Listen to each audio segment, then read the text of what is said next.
Hello student, I am doctor Jyoti Sawant. आज आपण chemical thermodynamics हा अतिशय महत्त्वाचा टॉपिक स्टडी करणार आहोत.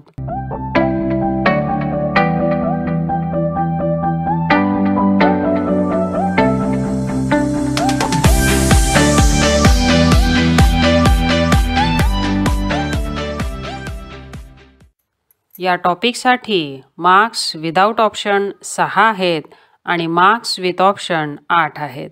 त्याचबरोबर MHT CET या परीक्षेमध्ये 3 ते 4 क्वेश्चन आपल्याला या टॉपिकवरती अपेक्षित असतात. म्हणजे कंपल्सरी हा टॉपिक अतिशय महत्त्वाचा असा मानला जातो. Thermodynamics is a concept based topic. वेगवेगळ्या पद्धतीचे कन्सेप्ट आपल्याला याच्यामध्ये क्लिअर करायचे आहेत आणि या कन्सेप्टवरती आधारित असे वेगवेगळ्या पद्धतीचे प्रॉब्लेम्स आपल्याला या टॉपिकमध्ये सोडवायचे आहेत. त्याचबरोबर या टॉपिकमध्ये वेगवेगळे लॉज आहेत. Thermodynamic first law, second law, third law अतिशय महत्त्वाचे असे हे लॉ आहेत आणि जे एक्सपेरिमेंटल बेस्ड आहेत. म्हणजे हा पूर्ण टॉपिकमध्ये जे काही सगळे कन्सेप्ट असणार आहेत हे तुम्हाला स्वतः एक्सपेरिमेंटल फॅक्ट घेऊन समजून घेता येतील अशा पद्धतीचे हा टॉपिक आहे. तर चला तर बघूयात थर्मोडायनॅमिक्स. सुरुवातीलाच मी सांगू इच्छिते की थर्मोडायनॅमिक्स हा टॉपिक असा आहे की जो तुमचं करिअरसुद्धा डिसाईड करेल. पहा, कारण मेकॅनिकल इंजिनिअरिंग ज्यांना घ्यायचं आहे त्यांनी पहिल्यांदा थर्मोडायनॅमिक्स टॉपिक व्यवस्थित क्लिअर करून घ्यायचं आहे.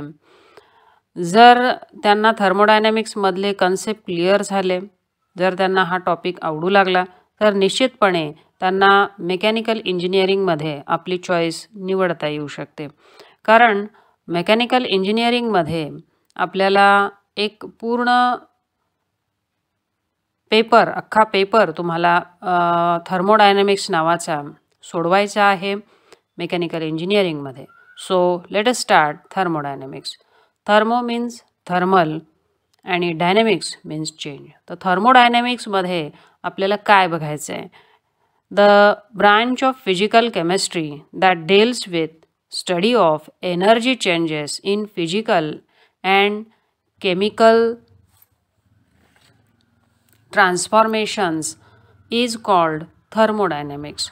तर इथं आपल्याला कोणकोणते फिजिकल चेंजेस आणि केमिकल चेंजेस मधला एनर्जी चेंज आपल्याला अभ्यासायचं आहे. पहा, तर फिजिकल चेंज म्हणजे काय? तर साधारणतः वॉटरचं व्हेपरमध्ये रूपांतर होणं किंवा आईसचं वॉटरमध्ये रूपांतर होणं, हे जे एक्झाम्पल्स आहेत हे आपल्याला फिजिकल ट्रान्सफॉर्मेशनचे एक्झाम्पल म्हणावे लागतील, ज्यामध्ये ओन्ली फिजिकल स्टेट जो आहे पदार्थाचा तो बदलतो. आणि केमिकल ट्रान्सफॉर्मेशन्स म्हणजे काय? तर कार्बनचं कंबशन होणं, म्हणजे carbon is converted into carbon dioxide with the reaction with oxygen. तर या पद्धतीमध्ये carbon is completely changed into the molecular formula CO2. Okay, so that is these are term as an chemical changes किंवा chemical transformation. तर थर्मोडायनॅमिक्समध्ये आपल्याला energy change बघायचा आहे. कशामधला? तर फिजिकल आणि केमिकल ट्रान्सफॉर्मेशनमधला जो काही एनर्जी चेंज आहे त्याचा स्टडी आपल्याला थर्मोडायनॅमिक्समध्ये करायचा आहे. त्यानंतर आपण बघूया की काय वेगवेगळ्या टर्म्स आहेत ज्या थर्मोडायनॅमिक्समध्ये आपल्याला उपयोगी आहे. तर त्याच्यामध्ये 2 टर्म्स आहेत बघा, सिस्टीम अँड सराउंडिंग.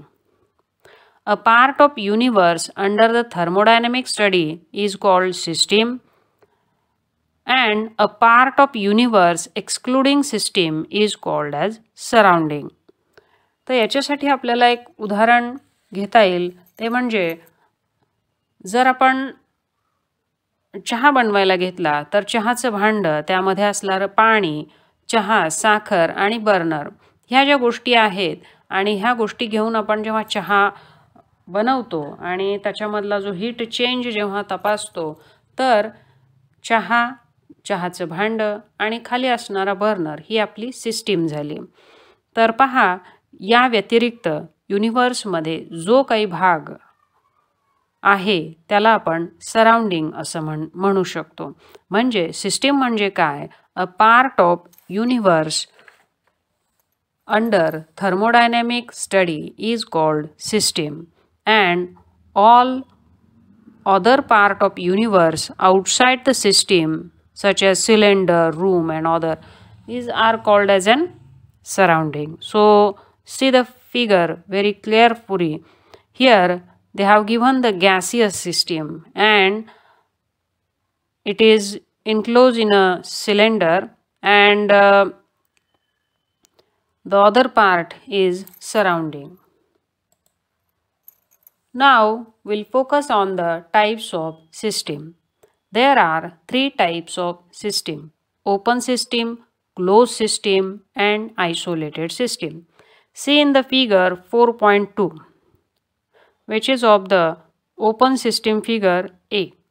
Here आपण एक कप अशी घेतलेली आहे ज्याच्यामध्ये गरम चहा आहे कपामध्ये, आणि आपल्याला दिसते की त्याच्यातून वाफा बाहेर येत आहेत. आणि त्याचबरोबर आपल्याला असं जाणवेल की काही कालावधीनंतर हा जो चहा आहे तो थंडही होऊन जाईल. म्हणजे open system is a system that can exchange both matter and energy with the surrounding. B ही जी फिगर आहे ही क्लोज सिस्टीमची आहे, ज्याच्यामध्ये चहाचा कप जो आहे तो त्याच्यावरती झाकण ठेवलेला आहे. And it is term to be close system. What is close system? The system that can exchange only energy but not the matter with the surrounding is called as a closed system. याच्यामध्ये बाहेरचा कुठलाही matter enter होत नाही किंवा आतला matter बाहेर जात नाही, पण एनर्जी मात्र एक्सचेंज होते. म्हणजे तो चहाचा जो कप आहे त्यातला चहा आपल्याला काही कालावधीनंतर थंड झालेला दिसतो. म्हणजे इथं आपल्याला एनर्जी एक्सचेंज झालेली दिसते पण मॅटर एक्सचेंज झालेला दिसत नाही. त्यानंतर हाच चहाचा कप जर मी थर्मस फ्लास्कमध्ये ठेवला, म्हणजेच मी ही जी सिस्टीम आहे ही बाहेरच्या सराउंडिंगपासून आयसोलेट केली, तर त्या इन्सुलेटरमध्ये किंवा थर्मस फ्लास्कमध्ये आपल्याला असं जाणवेल की सिस्टीम ना मॅटर एक्सचेंज करेल ना एनर्जी एक्सचेंज करेल.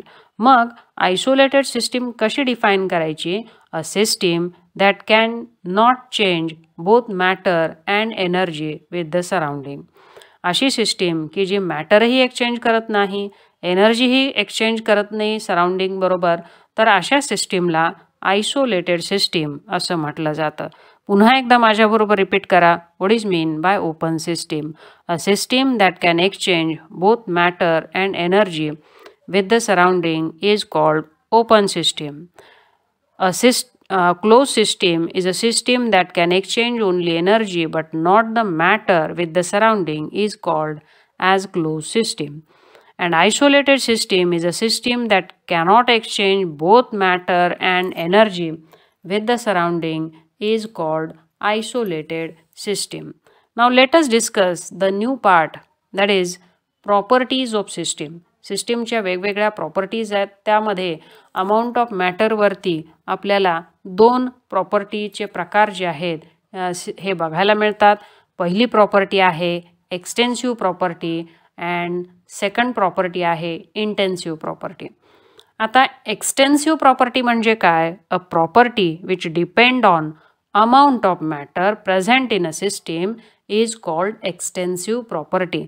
याचा अर्थ असा की जी प्रॉपर्टी अमाऊंट ऑफ मॅटर किती अमाऊंट घेतलेला आहे त्याच्यावरती ती डिपेंड असते, त्याला आपण एक्सटेन्सिव्ह प्रॉपर्टी असं म्हणतो. उदाहरणार्थ मास.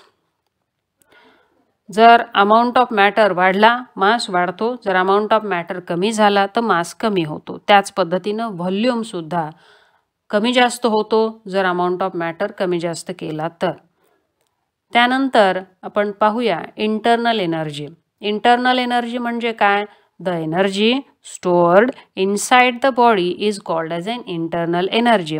अमाऊंट ऑफ मॅटर वाढला की इंटरनल एनर्जी वाढते, अमाऊंट ऑफ मॅटर कमी केला की इंटरनल एनर्जी कमी होते. म्हणजे इंटरनल एनर्जी ही एक एक्सटेन्सिव्ह प्रॉपर्टी आहे. त्यानंतर heat capacity. Heat capacity is nothing but it is the amount of heat required to raise the temperature through 1 degree of given amount of substance. इथे given amount of substance म्हटलेला आहे, म्हणजे amount of मॅटरवरती ही property अवलंबून आहे. म्हणून heat capacity ही सुद्धा काय होते, एक्सटेन्सिव्ह प्रॉपर्टी. त्यानंतर आहे number of moles. Number of mole याचा फॉर्म्युला असा आहे, number of mole is equal to weight of substance divided by molecular weight. तर वेट ऑफ सबस्टन्स त्याच्यामध्ये आलेला आहे आणि मॉलिक्युलर वेट ही कॉन्स्टंट क्वांटिटी आहे. म्हणजे जर आपण इथं वेट वाढवलं तर नंबर ऑफ मोल कमी होतात. म्हणजेच इथं अमाऊंट ऑफ मॅटरवरती नंबर ऑफ मोल हे अवलंबून असतात, डायरेक्टली डिपेंड असतात आणि म्हणूनच नंबर ऑफ मोल ही एक एक्सटेन्सिव्ह प्रॉपर्टी आहे. त्यानंतर आपण बघूया intensive property. A property which is independent of the amount of matter in a system is called intensive property. ही अशी प्रॉपर्टी आहे की जी अमाऊंट ऑफ मॅटरवरती अवलंबून असत नाही. तुम्ही कितीही अमाऊंट ऑफ मॅटर घेतला तरी त्या प्रॉपर्टीची जी क्वांटिटी आहे ती अजिबात बदलत नाही. उदाहरणार्थ याच्यामध्ये इंटेन्सिव्हमध्ये आपण ज्या एक्झाम्पल्स पाहणार आहोत ते आहे प्रेशर. किती अमाऊंट ऑफ मॅटर घेतला तरी प्रेशर आपल्याला त्याचं बदललेलं दिसत नाही. त्याच पद्धतीनं आहे temperature, viscosity, melting point, boiling point, surface tension हे एक्झाम्पल्स आपल्याला इंटेन्सिव्ह प्रॉपर्टीमध्ये येताना दिसतात. आणि शेवटचं एक्झाम्पल आहे specific heat. Specific heat is the heat required for the 1 gram of the substance to increase the temperature through 1 degree is called specific heat. आता इथं 1 ग्रॅम घेऊनच आपण 1 डिग्रीचा जो टेम्परेचर इन्क्रीजचा जो क्रायटेरिया आहे तो पास करतोय आणि म्हणून इथं amount of matter already given आहे आणि म्हणून स्पेसिफिक हीट जी आहे ही इंटेन्सिव्ह प्रॉपर्टी मानली जाते because this property is independent of the amount of matter in a system, so it is intensive property. आणि स्पेसिफिक हीट प्रमाणेच मोलर हीट कॅपॅसिटी ही सुद्धा intensive property आहे, कारण ती सुद्धा 1 मोल सबस्टन्सचं तापमान 1 डिग्रीनं वाढवण्यासाठी जेवढी हीट आपण सप्लाय करतो त्याला मोलर हीट कॅपॅसिटी असं म्हणतात. त्यामुळं ती अमाऊंट ऑफ मॅटरवरती अवलंबून असत नाही, म्हणून ही प्रॉपर्टीसुद्धा इंटेन्सिव्ह प्रॉपर्टी आहे असं आपल्याला म्हणता येईल. त्यानंतर पुढचे काही कन्सेप्ट आपण क्लिअर करून घेऊयात. आपल्याला माहिती आहे की एखादी सिस्टीम जेव्हा आपण डिस्क्राईब करतो तेव्हा आपण त्या सिस्टीमचे वेगवेगळ्या व्हेरिएबल्स सांगत असतो. प्रेशर काय आहे, व्हॉल्यूम काय आहे, टेम्परेचर काय आहे, नंबर ऑफ मोल काय आहे, हे आपण तिथं डिस्क्राईब करतो. तरच आपण त्या सिस्टीमला व्यवस्थितपणे डिस्क्राईब करता येऊ शकतं. सो ते जे व्हेरिएबल फॅक्टर्स आहेत, उदाहरणार्थ pressure, volume, temperature and number of mole, हे जे फॅक्टर्स आहेत त्यांना आपल्याला स्टेट ऑफ सिस्टीम किंवा स्टेट व्हेरिएबल्स असं आपण म्हणू शकतो. A known set of variable factor describing a system is called state of system. एखाद्या सिस्टीमची स्टेट डिस्क्राईब करण्यासाठी हे व्हेरिएबल्स आपल्याला अतिशय महत्त्वाचे असतात. A set of variable factor such as volume, pressure, internal energy, temperature are the states of system. Now see in the figure 4.3. Initial स्टेटमध्ये जर एखाद्या सिस्टीमचं प्रेशर P1 असेल, व्हॉल्यूम V1 असेल, टेम्परेचर T1 असेल आणि N हे नंबर ऑफ मोल असतील आणि काही कालावधीनंतर ही जी स्टेट आहे इनिशियल स्टेट याच्यामधल्या फिगर्स बदलतील. प्रेशर जे होतं P1 ते P2 होईल, V1 होतं ते V2 होईल, टेम्परेचर T1 होतं ते T2 होईल. तर आपल्याला इनिशियल स्टेटपासून चेंज झालेला दिसेल स्टेटचा. सो फायनल स्टेट आपली तिथं आपल्याला फिगरमध्ये दिसते. So change in variable will lead to change in the state. So here we can see clearly the change of state. मग हे जे व्हेरिएबल्स आहेत प्रेशर, व्हॉल्यूम, टेम्परेचर यांच्या बाबतीत आपल्याला असं म्हणता येईल की हे व्हेरिएबल्स बदलत असताना फक्त त्यांचा आपल्याला स्टेट महत्त्वाची असते. म्हणूनच या व्हेरिएबल्सना स्टेट फंक्शन्स असं म्हटलं जातं. तर आपण बघूया स्टेट फंक्शन याची डेफिनेशन काय आहे. The property which depend on the state of system and it is independent of path followed to attain it is called as a state function. Pressure, volume, temperature याच्यामध्ये एका स्टेटमधनं दुसऱ्या स्टेटमध्ये जात असताना आपण हे बघत नाही की ते कुठल्या मार्गाने टेम्परेचर बदललंय, कुठल्या मार्गाने प्रेशर बदलले, कुठल्या मार्गाने व्हॉल्यूम बदलले. आपण फक्त बघतो की स्टेट 1 मध्ये ते काय आहे आणि स्टेट 2 मध्ये ते काय आहे. त्यामुळं हे जे व्हेरिएबल्स आहेत, ह्या ज्या प्रॉपर्टीज आहेत, ह्या स्टेट ऑफ सिस्टीमवरती अवलंबून असतात. and they are independent of the path followed to attain it. Therefore, these variables are called as a state functions. आता आपण त्याचं दुसरा पार्ट बघूयात. पाथ फंक्शन्स म्हणजे काय. पाथ फंक्शन म्हणजे काय. The property which depend on the path are called path function.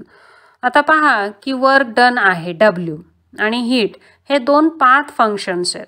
आपण वेगवेगळ्या पद्धतीनं वर्क डन हे करू शकतो आणि ते कोणत्या मार्गे केलेलं आहे याच्यावरती त्याची व्हॅल्यू जी आहे ही अवलंबून असते आणि म्हणून वर्क ही पाथ फंक्शन मानली जाते.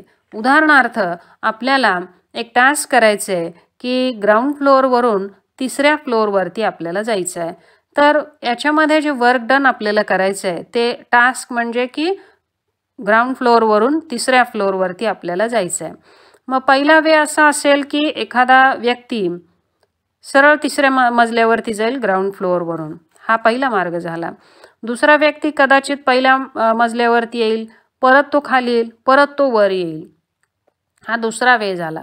किंवा तिसऱ्यामध्ये तो पहिल्या मजल्यावर येईल, तिथं जरासं फिरेल, दुसऱ्या मजल्यावर येईल, तिथं जरासं फिरेल आणि मग तो शेवटी तिसऱ्या मजल्यावर येऊन थांबेल. म्हणजे इथं आपल्याला जाणवतंय की वर्क जे आहे हे पाथवरती अवलंबून आहे आणि त्यामुळं ही जी वर्क ही प्रॉपर्टी आहे किंवा हीट ही जी प्रॉपर्टी आहे ही प्रॉपर्टी पाथवरती डिपेंड असलेली आपल्याला दिसते. म्हणून त्यांना आपण पाथ फंक्शन्स असं म्हणतो.